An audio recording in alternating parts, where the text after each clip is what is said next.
тэгээд юу ярих гэжсэн мартчихлаа. Сайн байцгаана уу? Хялбар хөрөнгө оруулалт подкастт тавтай морил. Энэ подкаст нь хөрөнгө оруулалт, хувьцаа, бондын талаар ямар ч хүмүүст ойлгомжтой байдлаар, хүртээмжтэй байдлаар хүрэх болно.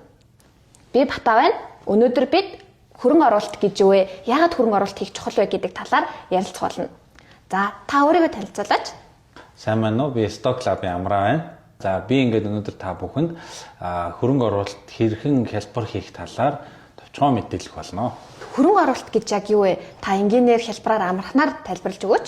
За, хөрөнгө оруулалт гэдэг бол одоо өнөөдөр бага мөнгө зарцуулж ирээдүйд илүү их одоо мөнгө олохын боломжийг хэлж байгаа маа. Тэгээ энэ нь одоо энгийнээр тайлбарлал юу гэхээр жижигхэн модны үр тариад тэр маань одоо 10 20 жилийн дараа маш том мод болж урахтай л одоо адилхан гэсэн үг. Нэрэл тийм шүү те. Өнөөдөр бидний ингээд тарьсан суулгасан үр маань олон жилийн дараа маш том мод болоод тэгээ бид нар тэр модынхоо сүдэрт сууж ин гэдэг бол бас маш гой сонсогдож байна. За тэгвэл дараагийн асуулт руу оръё. Өнөөдөр ингээд хөрөнгө оруулалт хийгээд тэг ирээдүйд ингээд ашиг хүртэнгээ тэгж шүү дээ. Тэгвэл энэ дээр өөр ямар төрлийн бүтээгдэхүүнүүд байдаг вэ?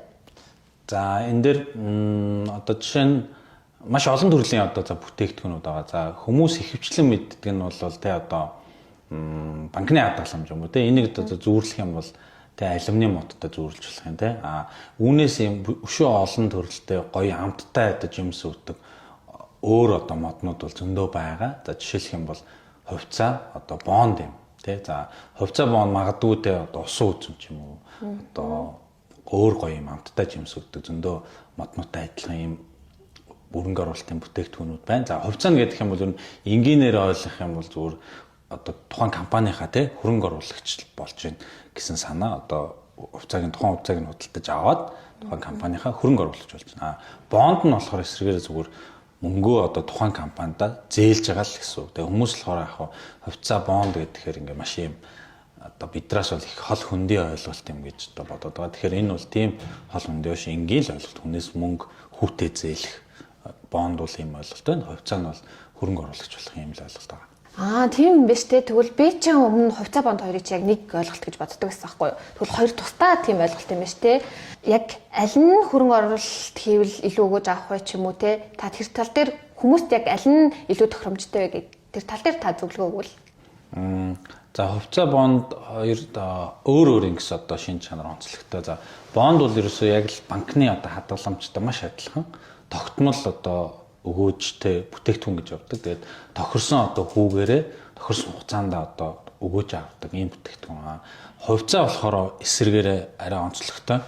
Хөрөнгө оруулагч болж байгаа гэдэг утгаараа тухайн одоо хувьцаанаасаа одоо ногдол шиг хүртэж болно.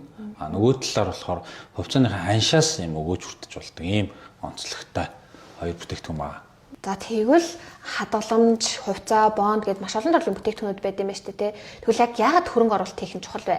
За яагаад хөрөнгө оруулалт хийх чухал дээр нэг маш энгийн одоо юм гурван зүйлээр одоо тайлбарлахыг оролдъё тий.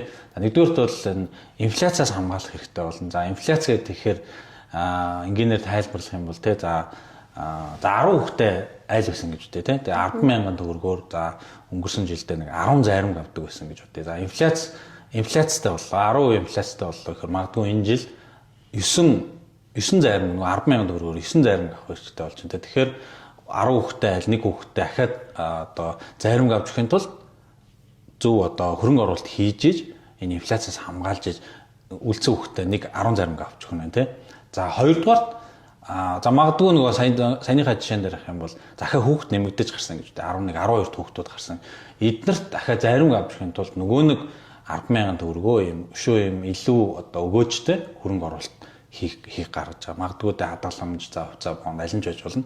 Энэ олон төрлийн бүтээгдэхүүн хийж иж дараагийнхаа хүүхдүүдэд одоо ахаа зарим авч өгнө шүү дээ. За 3 дугаарт нь болохоор яаж юм гэхээр за магадгүй энэ хүүхдүүд маань ингээд айгүй одоо өсөж том болно те. За түрүүний нөгөө ихний жишээн дээр гарсан мод тарих те магадгүй нөгөө айгүй том мод болоод одоо сүйдэрт нь нэвтээд за маш олон төрлийн үр жимс аваад энэ нь болохоор юу гэж юм гэхээр нөгөө 10 11 хүүхдэд маань ирээдүйд одоо санаа зовх юмгүй те за байр оронтой болох те сургуульд соёлд суралцах гэх юм уу энэ бүхний одоо энэ хэрэгцээнд нь бол одоо зарцуулах зорилгоор те зөв хөрөнгө оруулалтууд урт хугацаанд хийж чадвал энэ өшөө их одоо өгөөж хүртэх одоо боломжтой л гэсэн санаа одоо бидний дунд ч юм уу аль эсвэл олон нийтийн дунд түгээмэл байдаг нэг хэд хэдэн ойлголтууд байдаг. Одоо маш их мөнгөтэй хүн хөрөнгө оруулалт хийдэг ч юм уу аль эсвэл ер нь их хөрөнгөний зах зээлийн талаар мэдэхгүй шүү дээ. Энд амар хэцүү шүү дээ гэдэг маш олон тийм асуудлууд байдаг. Та тэр тал дээр дэлгэрэнгүй тайлбар өгвөл.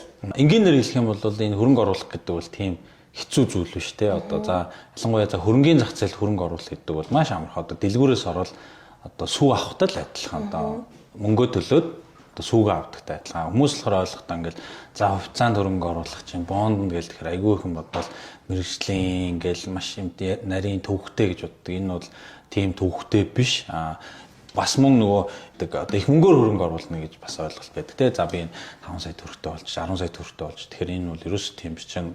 За хөрөнгөний зах зээл хувьцаа авахд бол зүгээр нэг 1000 төгрөг байхад л өнөөдөр хувьцаанд хөрөнгө оруулалт хийх юм боломжтой байгаа. Одоо ингээл айгүй хэцүү юм байна. За юунаас эхлэхээ мэдэхгүй ч юм уу те. Тэгж байгаа хүмүүс бол магадгүй те. За өнөөдөр түрүүний хэлсэн жишээгээр те сүү хэрэгжилж байгаа бол сүү хувьцаат компани авч л те. За эсвэл магадгүй одоо хаан банкны нэрлэж бол хаан банкныхаа хувьцааг авдаг ч юм уу те. Энэ нээлттэй бүх юм нь одоо хөрөнгөний зах зээл дээр үйл ажиллагаа явуулж байгаа юм хувьцаат компаниуд хөрөнгө оруулах бүрэн боломжтой байгаа.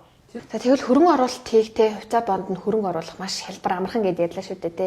Тэгвэл яг яаж эхлэх вэ? Одоо нэг надад нэг 50,000 төгрөг байлаа гэж одоо тэрүүгээрээ яг одоо хувьцаа авах гад хөрөнгө оруулалт хийх гээд эхлэе гэвэл. Одоо ерөөсөө маш амархан. Одоо ерөөсөө бүх юм л гар утас руу орчод байна те. Интернетээр гар утасныхаа аппликейшнийг татаж аваад манай Stock Cloud дээр одоо аппликейшнаараа дансаа нээгээл тэгэл хөрөнгө оруулчихсан. За заавал одоо за 50,000 төгрөг гээд авах шаардлага байхгүй. Ер нь 500 төгрөг байхад л одоо хувьцаа авч эхлэх боломжтой. Тэгээд тэр хувьцаа нь одоо магадгүй 2 хоногийн дараа 600 болж болно. Эсвэл магадгүй 400 ч болж магадгүй. Тэгэхээр нөгөө ханшин ингээд өсөж буурчдаг болохоор зуршилтай л болох нь чухал те. Өдөр тутам байж болно. Магадгүй 7 хоног тутам, сар тутам ч юм уу нэг тодорхой хэмжээгээр хөрөнгө оруулалтаа л хийж эхлэх юм бол магадгүй түрүүний ярьсан те нэг жижигхэн юм үр тарьсан одоо 10 жилийн дараа 20 жилийн дараа маш том мод болоод үр жимсээ өгөх ийм гоё хөрөнгө оруулалт болоход болно гэдэг нь бол эргэлзээгүй. За танд мэдээлэл өгсөнд баярлалаа. Хялбар хөрөнгө оруулалт подкасттай хамт байсан та бүхэндээ ч бас баярлалаа. Илүү их мэдлэг, мэдээллийг та бүхэнд хүргэхийг хичээх болно. Хайгуудаа энэ даавар ингэж оруулчихъя. Баярлалаа. Баяртай.